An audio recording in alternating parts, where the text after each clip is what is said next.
Hey everyone, Michael Adams here. Just before we get to today's show, I just have a few admin notes to get through.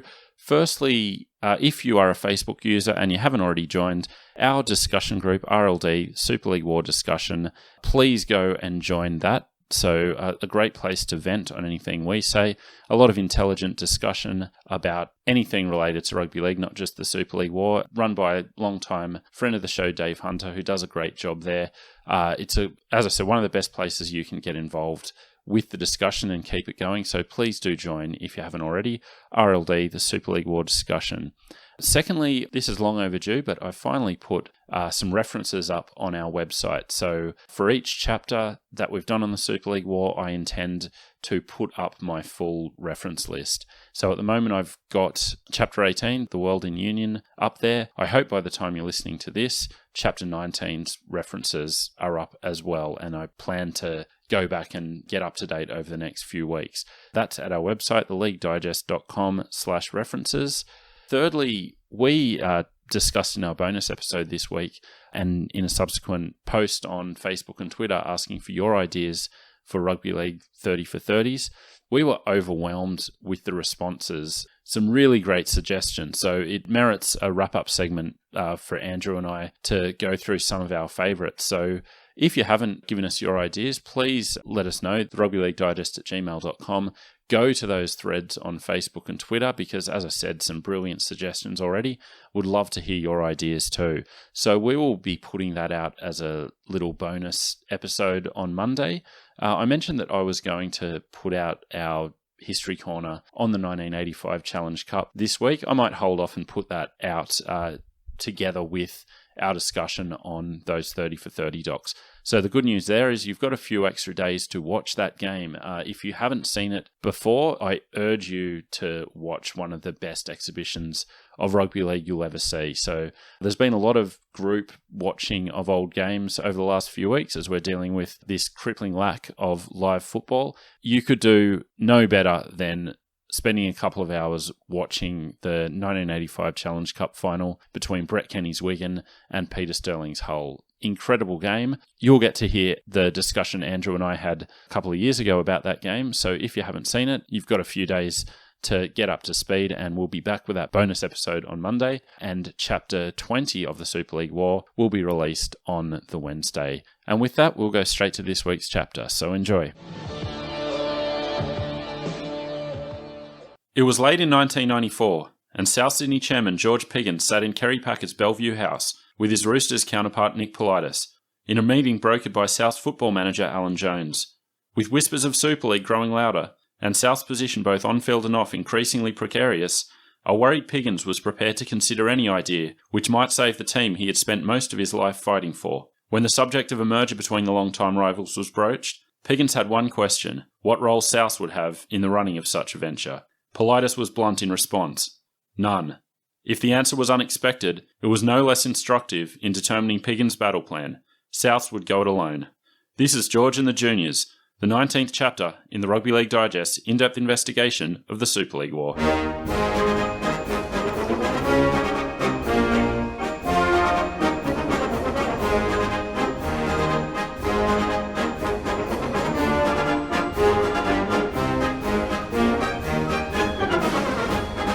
Welcome back to the Rugby League Digest. I'm Michael Adams, here with Andrew Paskin. How are you, Andy? Mate, wonderful. How are you? Very well. So this is Chapter 19. Really for the first time since a brief segment in our very first episode, are we talking about South at length. And really, it's the last time we'll really talk about them in any substance until their removal and subsequent re-entry into the competition.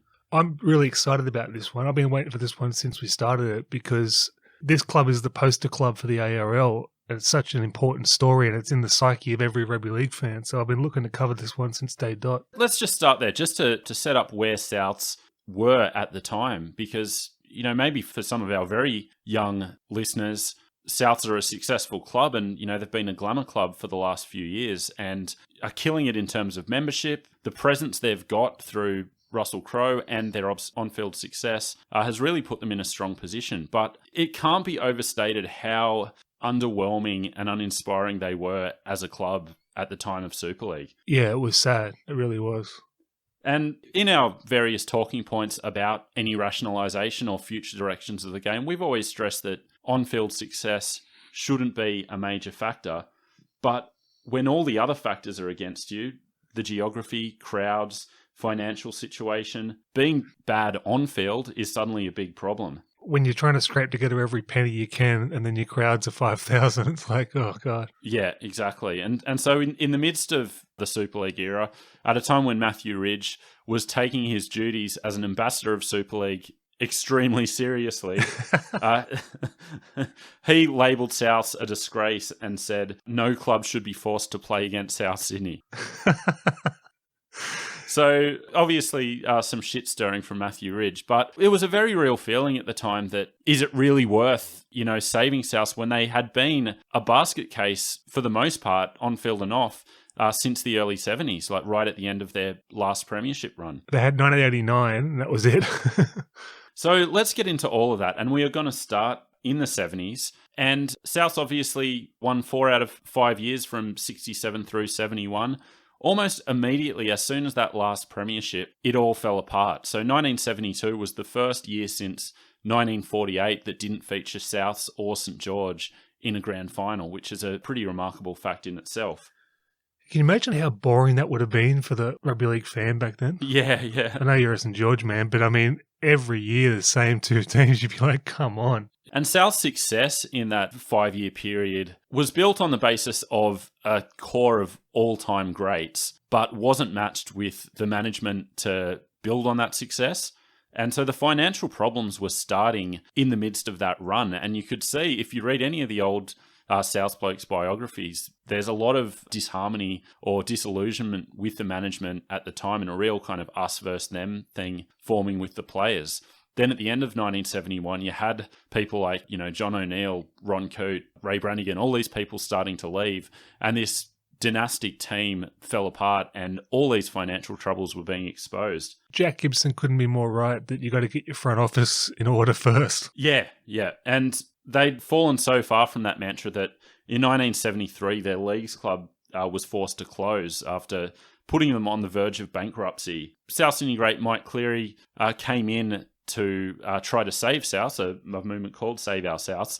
And one of the first thing they did was to take a look at the books of the Leagues Club. And when you take a look at the books of an organisation, and the first thing you do is call up the head of the New South Wales Police Consorting Squad,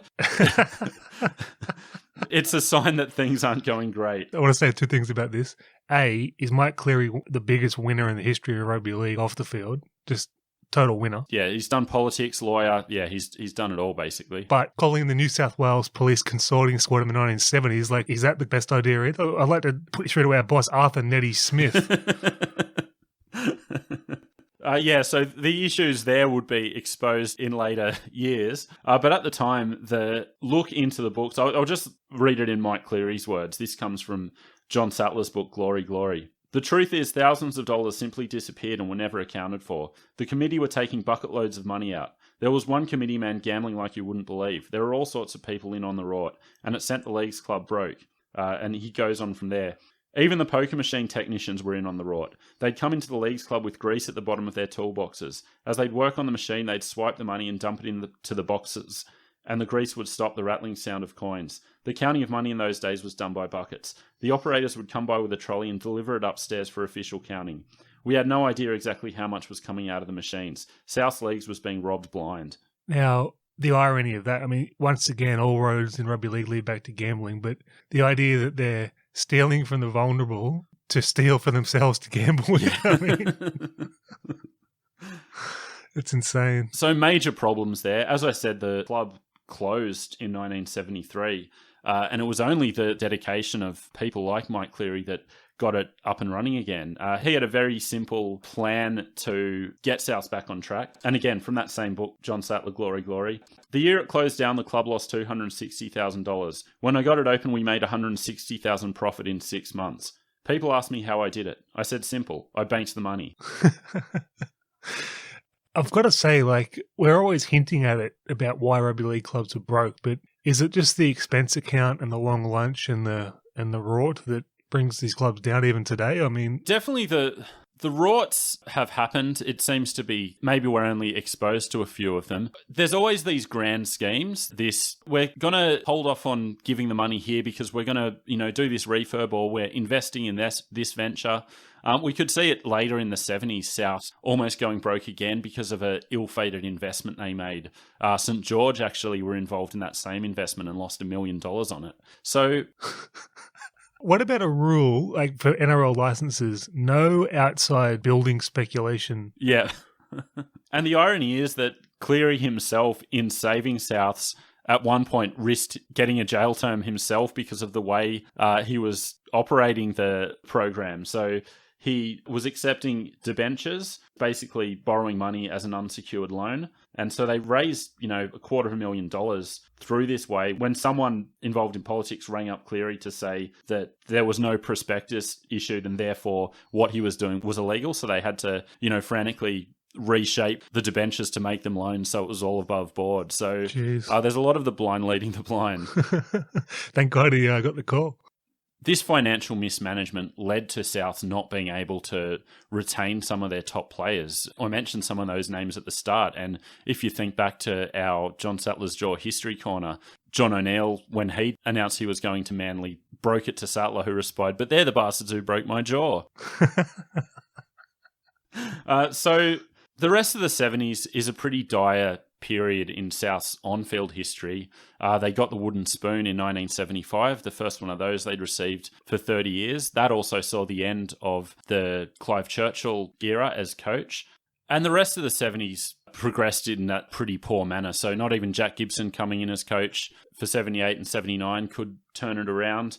They went back to the semi-finals under Bill Anderson in 1980, but it was a pretty underwhelming time on field and off for South Sydney. And so at the same time that this was happening, you had South's juniors going through their own problems, but in the process of becoming a powerhouse and being far and away the most successful financial entity of the two clubs. So as it's crucial to our story, I wanted to go into the rise of the juniors and the problems they had along the way as well, so we can, link it all back together. Can I just say, it makes me sick how they get praised about this masterful organisation.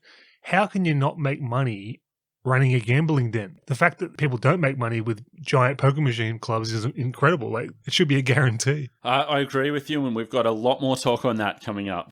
So the juniors got their license in 1959. So pokies and licensed clubs in New South Wales really begins in 1956. And it was at that point that you're seeing, the St. George Leagues Club and a new era of footy clubs being able to basically build their fortunes on the back of leagues clubs. And there's an important piece of social history waiting to be written on the development of the club movement in New South Wales. We're not doing that here. If there isn't an academic looking for some extra projects, please write this, because I've looked everywhere for a comprehensive overview and it doesn't look like it's been written yet. But a fascinating story. And you're right, it's always trying to create this moral virtue out of these clubs as community organisations by, taking money from the vulnerable. We gave $5 million to the charities, but you took in $75 million in revenue. Yeah. So South's boss at this time in the late 50s through most of the 60s was a man named George Wintle, who seems like a real character. So Ian Heads wrote The History of South's Juniors, simply called The Juniors. And George Wintle is, a heavy presence in that. And this is him talking about poker machines. Right at the start, we bought poker machines. I used to even have them positioned on the dance floor so they could play them out there on the floor. We used to wheel the machines out onto the floor at certain times and call out the names of members. If your name was called out, you'd get 5 free pulls on the machine. And another man that worked there said that the dances would be going on and George Wintle would stop the music and say, "Machine number 39's not being played." Is that like Studio 54 or... What a disgusting, absolute disgusting time in history. It really is. And you're so right that leaving aside the morality of it all, if that is your business, you have no right to not succeed at it. So it's unbelievable in this era that clubs were going broke or all these scandals were coming out of various clubs. There's no other explanation other than money being taken, because these machines are set over a period of time to return a certain amount. So, your income's pretty much guaranteed just due to the law of averages. Yeah, exactly. So George Wintle was eventually forced out at South Juniors, put some noses out of joint, as rugby league men are wont to do. One columnist talking about George Wintle called him the Bradman of big noting. What a great call. In rugby league, what's number one, what's number two? Is Larryness number one in the hated traits, or is big noting? They seem to go hand in hand, don't they? I think they do, you're right. Yeah. That big noting eventually led to his downfall. He was replaced by a new management team featuring a man named Wally Dean, who at the time was the youngest alderman. I guess it must have been Randwick Council. So Wally Dean and one Darcy Lawler. Fair income. So Darcy Lawler, of course, at this stage was only a few years removed from that famous 1963 grand final. Go back and listen to our interview with Noel Kelly if you want to hear more about that.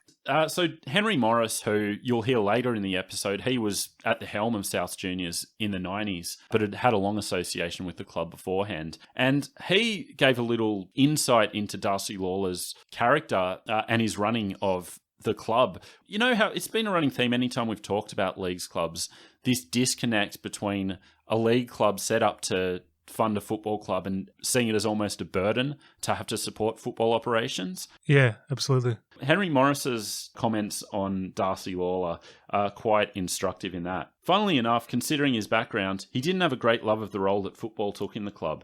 He was never a great supporter of us supporting football. You have no idea how Darcy used to hate going to the footy meetings. I genuinely think he got to hate football. He certainly didn't want any money spent on it. Bloody hell. His reputation gets worse and worse, does it not? And so it was in this Darcy Lawler era that South's juniors got into some trouble themselves. And if you don't want the consorting squad being brought in to help you with the books, you equally don't want to be the subject of a royal commission, which is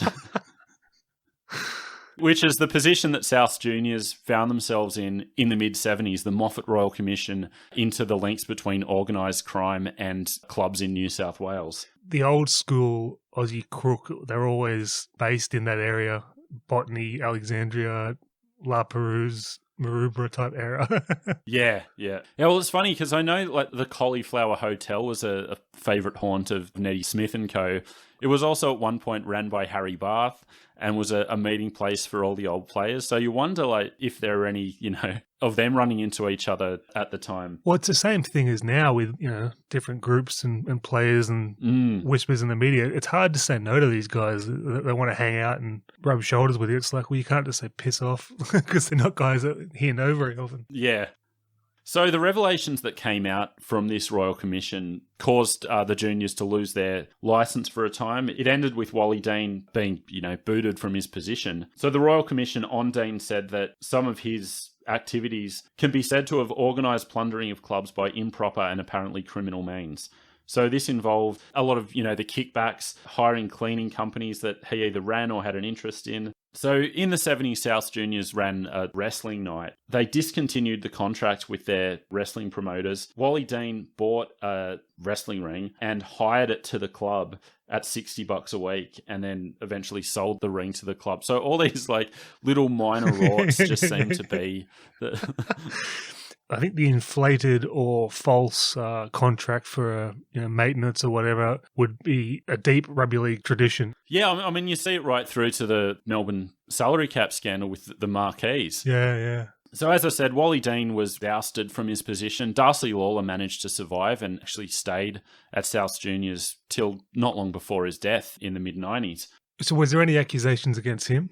Accusations, but in our Kevin Ryan interview, when we asked him about Darcy Lawler and his opinion on the 63 grand final, obviously coming from the other side that Noel Kelly was, he alluded to the fact that South Juniors were found to be corrupt and he was at the head of South Juniors, but it doesn't look like anything stuck with Darcy Lawler, so make of that what you will. It seems like a odd choice. You want to talk about bad looks in rugby league, with all the whispers about the grand final, and then you put him on your gambling board.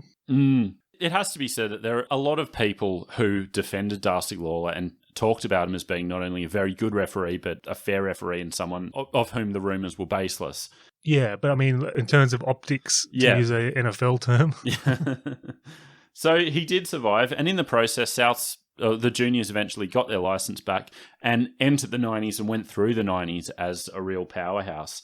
So it's also worth noting that we glamorize some guys, like go back to our Bullfrog episodes, where what a larrikin, he'd have a long lunch on the company's dime, ha ha ha, and then we demonize others when really it's similar. Yeah, exactly. And it's funny how much of that comes down to success. Yeah. So I know South's juniors and South's seniors are separate entities, and we'll spend the back end of this episode talking about that relationship.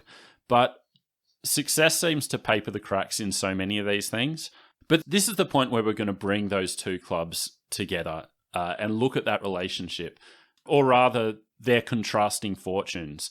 So at this point, we're going to really introduce George Piggins to the story. So through all of this, George Piggins had been there every step of the way, basically. So he was playing at Souths until the late 70s. He was, one of the last survivors of that golden era. Subsequently comes in as a coach in the mid-80s, turns their fortunes around drastically, gets them into the semi-finals almost every year that he coached there, won 2 Coach of the Year awards in the time, then takes over as an administrator and makes a lot of changes. That's probably his legacy now, is his role as the boss of Souths. Yeah. So just to start this, I wanted to talk a bit about Piggins the man, his principles, his values, and the way his career kind of mirrored or reflected those values. So I'll let John Sattler start the story. I knew the day I met George Piggins that I'd come across someone special. If there's a more honest and trustworthy man than George on the planet, I've not met him. But I also quickly came to learn that there was no one more committed to a worthwhile cause. As I discovered on the field, George played with an unmatched spirit. And if you picked a fight with him, you were a fool, for it was only a matter of time before the terrier in Piggins wore you down. He's a man's man. There's no other way to describe it. I told you previously off air, I used to live in Coogee, and he lived in Coogee. And I'd see him down the post office and down the street, and he's just got this hard man look about him. Just his face is just like, it's resting tough guy face, I describe it as. Yeah. The image I always get of him is actually not of him, but when I was living in Cobar, Nick Kosef country, there was another guy named George, and he was about 60 years old at the time, worked for the council, like a road gang kind of thing. I walked down the street one time and I saw George.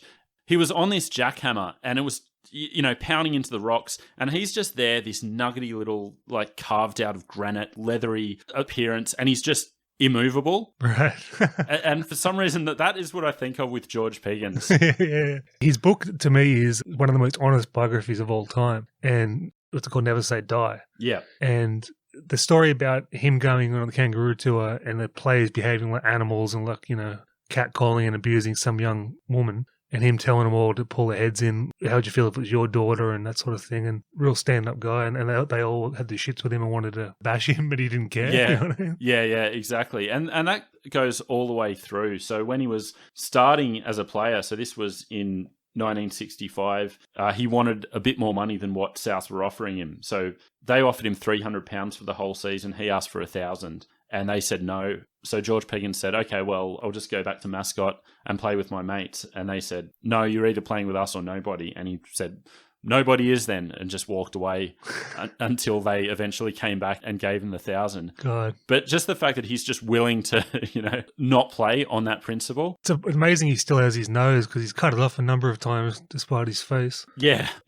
And I'll say at this point, that book, Never Say Die, is our book of the week. Yeah, an incredible account of his story, particularly as it relates to, South in the late 90s, early 2000s. I do think it reveals a few character flaws and inconsistencies in Definitely those principles, which we'll get to. But the other interesting thing about it is the fact that he's this, self-made man, this guy who started on the wharves, eventually, got into trucking, sold a trucking business, came up with a patent that he sold to TNT. Yeah, amazing. Retired at 40, a millionaire. So a very savvy businessman on top of just being this unwavering terrier, as Sattler calls him on the field. You'd have to put him in the top 10 legendary figures in the game. Certainly did it all at every level, but then there was also this, he seemed to get them so far, and I'm not saying it's his fault, but you look at his coaching run, turns them around, gets them to the semi-finals, minor premiers in 89, they, bow out in straight sets, then go on to be wooden spooners in 1990. Amazing, isn't it? Yeah, so actually the second team in league history to do that. I reached out to a friend of the show, Andrew Ferguson, for this, and he told me that Wests in 1952 and 1953 did the same. And West also did that in reverse, wooden spooners in 33 and winning the comp in 34. So a hard feat to achieve. Just on his legacy in the game, it's like you can't tell the story of rugby league without him. No, certainly not. But that 89 Souths teams, that's one of my favourite teams. Me too. They were so good to watch. I fell in love with Phil Blake during that season. And I think he'd already had a reputation of being kind of mercurial. You know, he flamed out with Manly in the end after a killer start where everyone would have thought he would have, at the very least, played for Australia. I mean, mercurial is like one of the ultimate rugby league tropes, but it fits nobody better than Phil Blake. Yeah. And so that 1990 season where it all fell apart, it saw Piggins leave his role as coach and go on with the business of trying to rescue South financially. But this was also the start of a really bad run on the field where they'd finish no better than 9th for the rest of the decade. They'd lose all their best players either that year or in a couple of years after. The nadir maybe late in 1990 where they drew a home crowd of under 4,000, had Mario Fennick, Les Davidson and Craig Coleman hooked, you know, the crowd erupting in boos. You can't have a crowd under 4,000. No.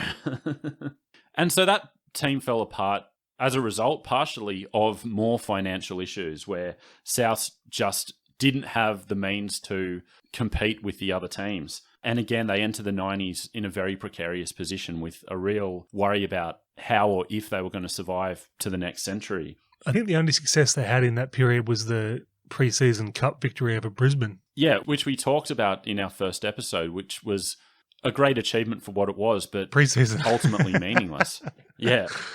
And so when Piggins took over as chairman, he took a look at the position South were in and realised that unless they could get the Leagues Club right and increase the profitability of that and have some more money to fund the football operations, they weren't going to be in a position to compete. And that meant in the short term, it's kind of a paradox, but in the short term, not putting anything into the football club in the hopes of building up the Leagues Club, that it could be something profitable and sustainable for long-term success. Isn't that just despicable? That paradox you described is the most despicable thing about the game. Exactly, and you can see there where clubs get into trouble and what we've talked about with this refusing to grant money for the football club. Like with George Piggins, you know that that was the sole motivation. And if it meant 3 years of not kicking in to the football club and seeing good players go with the aim of being in a better position long term, you know that he would have eventually got back to that goal and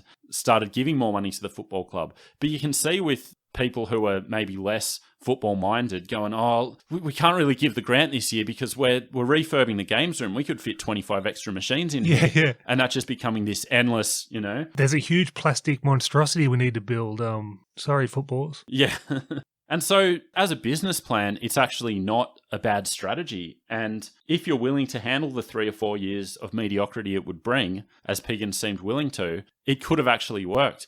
The problem is it was the worst possible timing to do this in the wake of everything coming with Super League. Yeah, absolutely. It's a sound strategy with terrible timing. And not only was that in terms of Super League, but in terms of the political situation that was playing out. And that's with the decision by the New South Wales State Labor government to allow poker machines into pubs. Hanamale. So this became a big talking point from about 94 or so onwards, eventually came into law in 1997. So George Piggins in his book says, the great tragedy is just when we're getting on top of it, Bob Carr's New South Wales government changed the law to allow hotels to have poker machines. And yes, that has had a demonstratedly bad effect on society. But this is where Piggins' book really started to test me. And you could see a real inconsistency in this principled man. I'll just read this quote. Within the Leagues Club framework, when I was involved there, it used to worry me greatly to see pensioners coming in and losing their money. It was immoral, I believe, for us to be continually taking it from them. They weren't there out of the sheer enjoyment of playing the machines. They were there daily with the dream of winning. And the machines are set up so that you can't win, not in the long term anyway. At least within the club framework, I thought there was a chance of doing something about it. And I tried to set up a point system under which people who came in and by choice played the machines and lost their money could get to eat in the club for nothing. Under the scheme, people who played the machines would be graded as A members. After all, they were the ones supporting the club by playing the machines. It didn't happen, but such a system can at least be applied in leagues clubs. It will never happen in pubs. Again, this phony pretense that they're helping people. Like, Americans look at us with pokies the way we look at Americans with guns. You guys are insane. They're on every corner. Like, what are you doing? Like, the damage they're causing. And Yeah. But the logic for both sides is the same. Like, the Americans are like, well, I need guns because everyone else has got a gun and I need to protect myself. It's like, well, that kind of works in a fucked up way. Yeah. The clubs are like, we need these vulnerable coming in because we need to pay charities that help the vulnerable. Like, Yeah, exactly. And talking about these schemes that were later outlawed because of the way they propagated gambling problems as some benevolent, act of altruism. We'll give you a free meal because you've just, Yeah, spent $2,000. As a former degenerate gambler, I can tell you there's nothing better than a $2,000, $8 steak. The saddest thing about this for me with George Piggins is in his book, there's like the horrible story of his older brother committing suicide due to gambling addiction. Mm. And now he's put in a position to either save his club, which he loves with all his heart, but the only way to do that is via gambling. It's horrible. And you can see, and I don't want to be too critical of George Piggins here because what George Piggins wanted to do was save Souths. And that was his sole focus. And you could see him putting his principles aside at certain points for this, narrow focus of saving his club. And that came in when all this was happening, as he was so anti-pubs being allowed to have poker machines, outspoken about it, talking about how it was a moral issue and it was going to lead to all these problems in society. But then he actually went about trying to buy up every pub in the South Sydney area to get in on the action. His quote was, "I went to Henry Morris with a proposal that the juniors buy up every hotel in the district. Do that and we'll become the greatest football club in the world," I told him. It would have been smart because pubs were cheap back then before the pokies. Yeah. It's obviously hypocritical. There's no other way to say it, but we're all part of the same hypocrisy. Like, I do comedy gigs in pubs and clubs because where else am I going to do them, even though I despise the gambling. Yeah. And I mean, that comes down to Piggins' frustration at trying to live within his means when other clubs weren't doing that and losing players and, falling down the ladder as a result of it. So again, it's a system that was in place that he had no choice but to go along with for what he wanted to do with the club. As much as we're criticising him, I do sympathise with George Piggins in his frustrations that Souths were trying to live within their means and getting overtaken by clubs who weren't. So it's understandable, this desperation to keep up by any means possible. So again, it's not so much him as an individual, it's this system that is in place that I don't know how we get ourselves out of. We're still not out of it 25 years later. Yeah, it'll take 50 years to get out of it. Yeah. But so in this respect, Souths and Souths juniors were outspoken critics of what the Labor government was doing and really went hard at trying to stop pokies being introduced into pubs. So Henry Morris, in his president's report, said, "Make no mistake, we're currently faced with the greatest crisis since the inception of our industry when we were allowed to use poker machines." Went on to say that the state government showed no appreciation or understanding of the club industry or of the financial support given to sporting, welfare and community groups by clubs. So this same hypocrisy that you've spoken about, we're funding the community. I'm also funding a Ford LTD lease for myself, an office in Park Street. Yeah. And one of the real ugly things about it is you had at the time these two competing organisations, Clubs New South Wales and the Australian Hotels Association, lobbying little pot shots at each other and making very valid points, but them both being these despicable... Be like watching a cobra fight a brown snake. Yeah. So they were equally morally reprehensible, but they were making all these valid points. So the AHA was talking about club operations and how, as much as they were talking about supporting the community, they were also like running these little monopolies of the community, like running businesses like, bus companies, hotels, fast food restaurants, and even their own pubs. It's insane. And it got to the stage where George Piggins threatened to run as an independent in Maroubra against Bob Carr, running on a single-issue platform of standing against increases in poker machine taxes. Bob Carr skates on this issue so easily. It's quite sickening. I mean, it probably would have happened eventually, but... And you had, politicians in the government at the time with interest in different hotels. And we're not telling this story, but it's Yeah, it is quite sickening. And this doesn't start or end with that particular government, but this is certainly like an ugly manifestation of those, wheels of influence. But of course, poker machines did eventually come into force in pubs. That happened in 1997. Just when I turned 18. Thanks very much. The AHA, of course, were very responsible about the way they handled it. They said, "We're telling our hoteliers to proceed with great caution because it's a minefield of respecting people's rights and at the same time trying to protect them." So very invested in, how society was going to handle this change. And, it's a massive success. They really, did that well, didn't they? So the Telegraph in April 1997 reported on the introduction of poker machines. So the Union Hotel in Newtown, a venue I've spent a lot of time in, was one of the first pubs in New South Wales to get poker machines.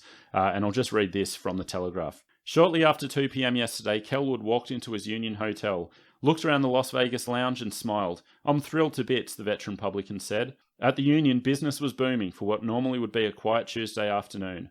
"We wouldn't have a husband and wife sitting there like that," Mr. Wood said, pointing to an unfamiliar elderly couple in front of a poker machine. Jesus. "It's obvious that people want it."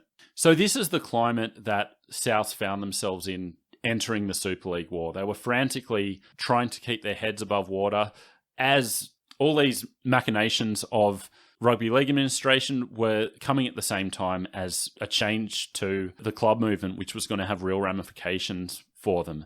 And so as a result, they were very vulnerable to Super League. So let's get into the Super League war. So George Piggins made it clear from the start that he was morally opposed to Super League. That moral standpoint was made clearer by the fact that it was obvious Super League wanted nothing to do with Souths. It was a match made in heaven, that decision. So in his book, he came up with a number of solutions that the way it could have gone. This was one of them. A 12-team City New South Wales competition based on all the traditional local derbies and feuds could have been quite comfortably kept going.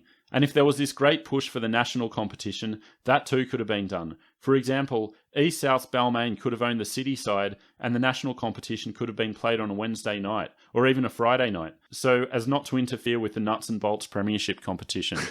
So Piggins' idea, basically go to News Limited and say, "Hey, do you remember the Panasonic Cup?"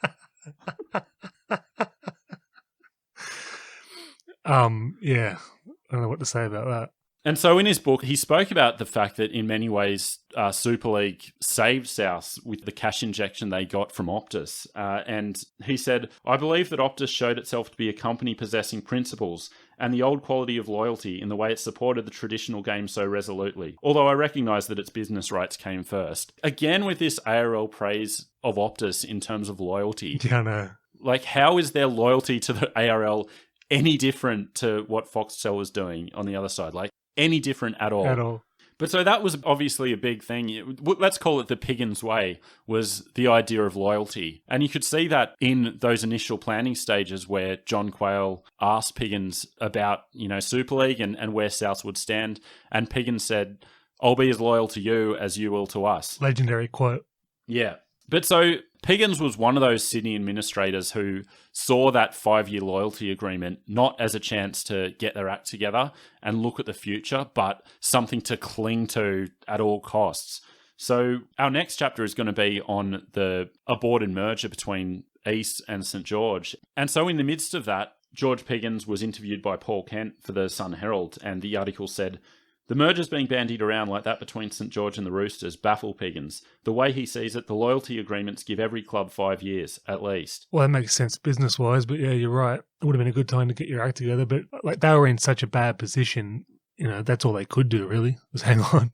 Yeah, and I mean, you saw it in my opening monologue. A merger between East and Souths was going to give Souths no say in the running. So the way Piggins puts it, the team was going to be known as the Eastern Suburbs Roosters, was going to play in red, white and blue, and be based at the Sydney Football Stadium. Not much of a merger then, is it? No, exactly. And I mean, when you look at those two squads, you can't even see many Souths players actually being a part of that merged team going into 1996 or whenever a potential merger would have started. So as a Southsman and as someone who has a duty to protect his club, I think Piggins was right to not entertain any merger ideas coming from Eastern Suburbs.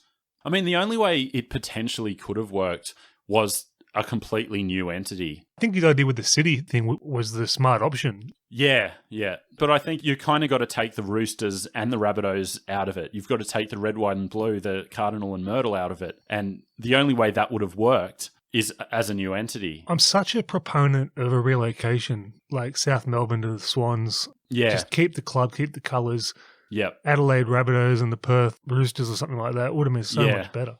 So in the face of this, and, obviously at the time and afterwards, there was talk of a inner city super club. There was an option of Souths and Cronulla merging. But in the face of that, the only real option was to stand alone. So that was the path that Souths took. But because they weren't in a position to stand alone, they had to approach the situation with both hands out. And so Piggins, as chairman, basically did that to anyone he could find. So Kerry Packer was the first of those. So at that meeting I mentioned in the monologue at Kerry Packer's house, Packer actually, as an aside, went up to Piggins and told him he was a South supporter. And Piggins said to him, well, how come you haven't helped us? And Packer said, I've never been asked. And Piggins said, well, consider yourself asked. Another legendary quote. Yeah. And I love the fact that Packer said, how much do you want? And Piggins immediately said, $2 million, has the figure ready, isn't afraid to, go to the most powerful man in Australia and say, give me this. Packer actually said that he'd give him $750,000. But as he puts it, $750,000 is a lot of cash, but in reality, he'd given me a pop gun to fight some bloke wielding a machine gun. It helped keep us alive no more. Which is fair enough, but then again, it comes back to this entitlement. His next line is, what South needed was a steady $5 million a year from a leagues club, i.e. the juniors. So, not your own failing leagues club. You're just entitled to this $5 million from a separate organisation. I think the juniors would have been well advised to change their name to Kensington Gambling Club or something, right? And just get any idea of football out of their name, and no one would be harassing them. Yeah.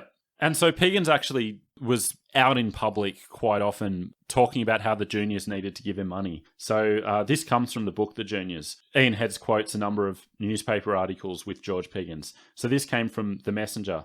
South Juniors not assisting us is the only way they can get rid of us. Come on, Henry. You have an obligation to the people of this district. The future of the South Sydney club is in your hands. Well, his Achilles heel is perceived arrogance and pig-headedness, right? Yeah. And so obviously the juniors became the big focus of South's fight for survival, but George Piggins was willing to go for anyone's money. So this is another great quote from the book. I did a survey of pubs in our area and wrote letters to them all, asking if they'd assist us in the South fight. I didn't get a single answer of support back. They'd been quite happy to have people in their pubs over the years watching Souths on TV, but not one of them said, we'll give you something, George. Not one. Yeah.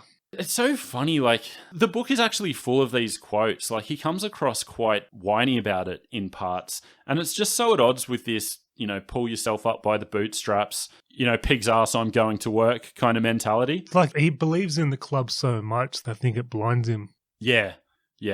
That moral resoluteness, I think, blinds him as well. He sees this as the right thing. Therefore, any action that deviates from that is the wrong thing. So South deserves to stay in the competition. Therefore, South Juniors not giving us $5 million a year is the wrong thing to do. Yeah.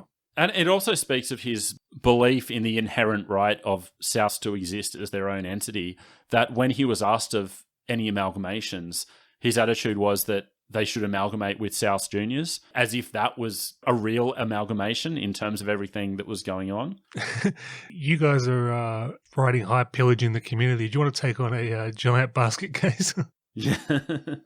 So that became the focus of George Piggins' push from then on, was to merge Souths and South Juniors, and in the process ensure the survival of Souths. It's funny you mentioned that, because I remember reading in the paper as a teenager about that idea and thinking, yeah, that's a great idea. The paper's narrative was pushing it, obviously, and my pea brain was going, yeah, they should merge.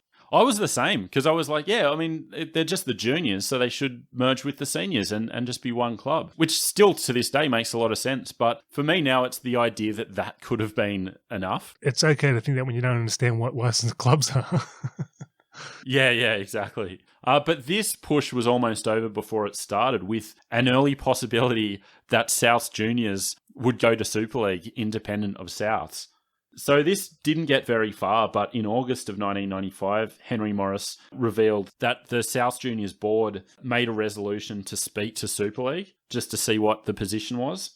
So what are they going to field? A team of aristocrat pokey? So obviously that didn't get off the ground, but in a way it shows you how far the two organisations were from each other. You know, there were philosophical differences that were always going to make it hard for the two to merge, as natural as a fit as it might seem from the outside.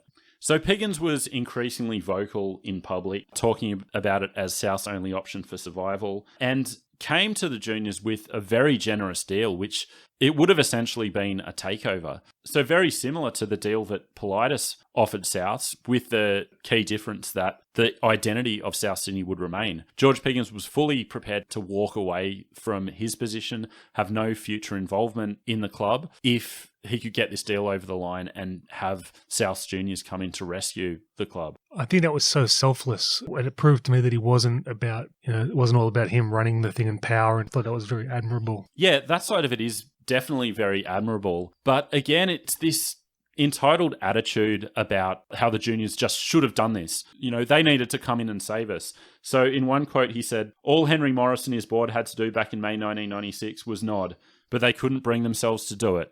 You know, it's like all this successful organisation has to do is come in and buy our basket case organisation, but they just wouldn't do it.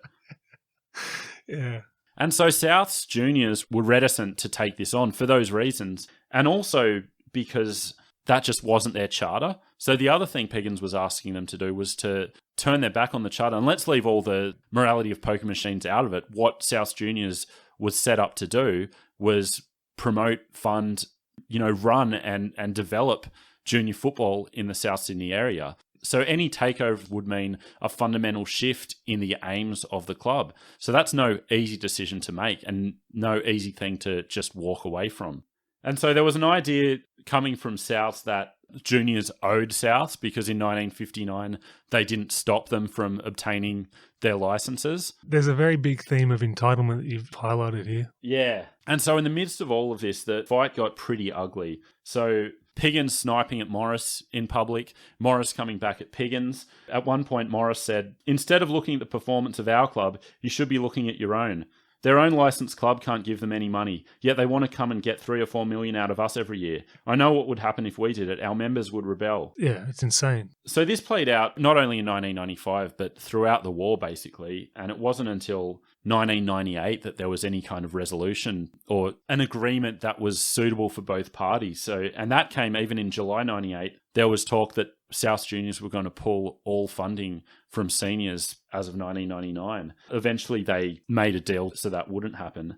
And then once Souths did get excluded from the competition, which is obviously a later point in our story, we're not going to go into that history now. Suddenly the fight became very different and both parties realised that, the squabbling between them wasn't really going to help either club going forward, and they had a bigger battle to wage.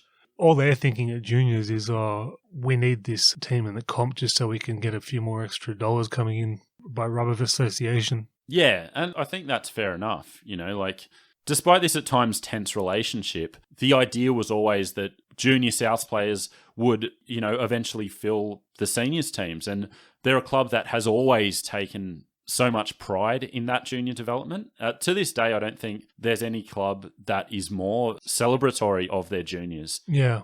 So I don't want to go too heavy on the downfall of Piggins because that's kind of the conclusion of our Super League story as a whole. But as it relates to the juniors, I loved a story I read during the week of after Souths won the comp in 2014. Actually, it was before they won the comp, but George Piggins was interviewed and he talked about how at an event, Adam Reynolds and Jason Clark both came up to him and just said how appreciative they were and how much it meant for them to play for Souths and how they wouldn't be standing in that jersey if it weren't for George Piggins. Yeah, it's beautiful. So for all our cynicism and for all the questionable morality of it all, there's still a lot to admire about the whole thing. Without going into the future episodes, the guy is synonymous with South. He's a living legend of the game. He goes down in folklore. You can't tell the story of rugby league without him. Good, bad, and the ugly. He's George Piggins. Yeah, exactly. So it's all wrapped up together. So that is where we leave this chapter. As I said, Never Say Die, George Piggins is one of our book recommendations. I'm going to throw in a second one. The aforementioned Ian Head's The Juniors, the best of the best. I wish every club had a history written about their leagues club, or in this case, their junior leagues club. But one of those books that is so useful because of how rare it is to get that kind of comprehensive history. Yeah. So definitely for any South fans at least, track that book down. Again, as always, please tell us what you think of this episode. The Rugby League Digest at gmail.com. Hit us up on Facebook, Twitter, Instagram. Please, if you have the time, give us a 5-star review and rating on Apple Podcasts or whatever other podcast provider. I think we should just say give us a review. We don't want to force the 5-star. Give us an honest review. No. I'm forcing the 5-star on this issue. If it's 4 stars or below, tell us in an email. Okay, so on that note, we will speak to you next week. Bye-bye.